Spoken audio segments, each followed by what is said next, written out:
Welcome to Real Vision's Trade Ideas. Today we're sitting down with Steve Strrazza of the Chart Report. Great to have you here. Glad to be here. So this is your first time on Trade Ideas. Can you give us a little bit of your background? Right, so my name's Steve Strrazza. I began my career as a Big Four CPA, auditing some of the largest broker-dealers and banks on Wall Street. I moved to the hedge fund industry for a few years, which is really where I found my passion for markets.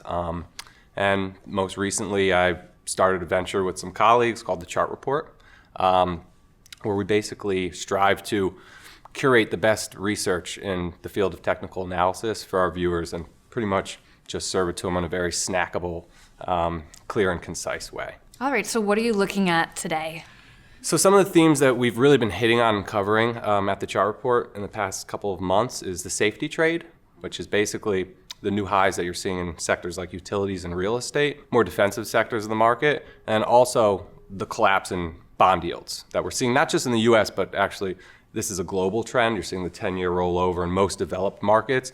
And then in the US in the past month, we've seen the 1-year, the 2-year, the 5-year, the 10-year, and the 30-year all make new 52-week lows. In an environment like that, you tend to want to err away from the cyclical stocks and more towards the risk-averse sectors like utilities, real estate, and then we also have staples. So what I wanted to point out today was that we're starting to see some rotation into staples.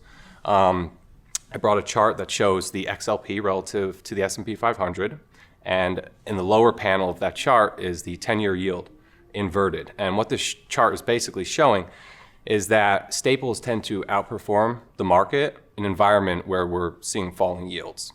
So that ratio trends with the 10-year. And I inverted it, and right now it looks like the 10-year is breaking out, but it's actually breaking down, and staples are moving higher relative to the S&P. So this is really signaling that we are moving into a risk-off environment right now. We're in a total risk-off equity environment. Yes, risk aversion is here, and that makes a lot of sense because when we're in a market where the yield curve is just inverted and we're having recessionary fears, you want to be in not just the safest names, but you start to see investors reaching for yield.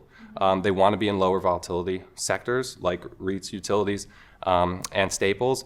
And they also like the kind of stability, slow but stable growth that those sectors offer. Okay, so if you are looking at staples, what specific stocks would you be looking at there? So in staples, first of all, if you just look at the returns over the past week, staples have led. They've led all sectors. And then if you look at the past month, it's really been staples, utilities, and REITs. But another idea I want to hit on here is that this is nothing new. This is something we've been seeing for actually 6 months, since before the sell-off began in Q4 of last year. So if you look at the 6-month returns in my total return matrix, the only sectors that are positive over the trailing 6 months are these 3 defensive sectors. So this is something that's been going on, and we expect it to continue to go on. So we're seeing money move into staples, which is evidenced by the relative rotation graph that I brought. Basically, you want to follow a clockwise motion, and the relative rotation graph is basically a visualization tool for relative strength. You use a benchmark, which I've used the S&P 500, and I put all the spider ETFs, sector ETFs on it. When you see a sector like you're currently seeing staples move up and to the right with momentum, that means that it's moving up, which the y-axis is measuring the momentum of its relative strength versus the S&P 500, and then moving to the right side of the quadrant into the leading quadrant means that it's actually exhibiting relative strength versus the S&P 500. So the way that that XLP line looks on the relative rotation graph is about as bullish as it gets. That's what you want to see. So then in XLP itself, what names? Well, we always use a top-down approach. We want to be in the strongest names in the strongest areas of the market. So now that we're seeing the rotation into staples, I went back, I looked through my chart book of staples names. We're seeing large caps like Pepsi, Hershey, Mondelez, all hitting new all-time highs recently, Procter & Gamble. But another one that doesn't get talked about as much is Church Dwight, ticker symbol CHD. If you look at its relative ratio compared to the S&P 500, it looks a lot different than the XLP relative to the S&P 500. And what that's showing you is that while the staples sector is pretty much stagnated since prior to the great financial crisis, it's still basically at similar levels if you look at that chart. Church & Dwight has been stair-stepping higher versus the S&P this whole time. Now that we're seeing rotation back into staples, we want to be in those strongest names. So Church & Dwight just made a new relative high versus the S&P, I think late last year. It came off a nice support level right now, and it's rising again. It's in a bullish momentum regime. And then if you look at the price chart on an absolute basis, Church Dwight is also breaking out to new all-time highs on an absolute basis. So everything is working. That's the kind of name that we want to be in. Okay, so then what levels would you be looking at for Church Dwight? So Church Dwight made a new all-time high maybe a couple months ago around $69, but it's really been consolidating in a range for the past 5 months that it just broke out of above 69. We want to basically set our risk at prior all-time highs using the principle of polarity, which is that prior resistance turns into future support. Now that we're above 69, I would buy any weakness back towards that level. You want an entry as close to 69 as possible. Because we're in a choppy market with a sideways 200-day moving average, you want to allow for whipsaws. You don't want to be shook out of your position. So you want to give about 5% to the downside.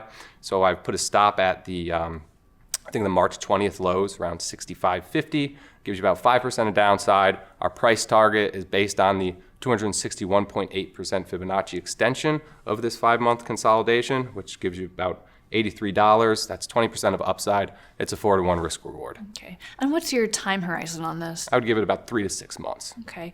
Do you see any major risks to this trade? The major risks would be basically if the stock was to roll below its prior all-time highs, you want to be very cautionary there. The reason why we're giving it to 65.50 is because we don't want to be whipsawed out of it, but you can always get out below 69 and then re-enter when the stock moves above 69. We really do want to be buying strength. So as long as you respect your risk management levels, you should be fine. Okay. And you're looking at this purely from a technical perspective. Are there fundamentals here that you look at as well, or no?